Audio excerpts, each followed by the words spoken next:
Ал кореец дорамаларына болгон кызыгуучулук негизинен кайсы сериалдардан башланган деп ойлооңуз мүмкүн, я?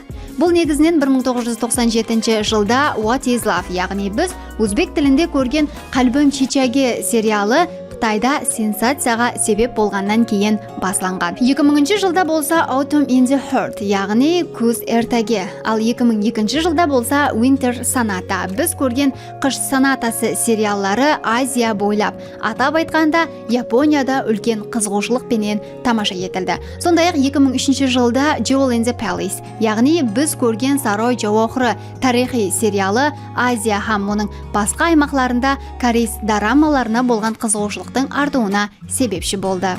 Солай этип бул сериал Япония, Кытай, бизде һәм башка 91 мамлекетке таркалды. Табысы фильм кореец мәдени толкыны шеңберин кеңейтtirdi. Аукат, мода, медицинаны камтып алды һәм кореец мәдениятына глобал кызыгуучулук уятты.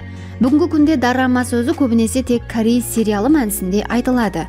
Тикарынан Япон һәм Кытай дорамалары да бар. Дорама бул драма дегени.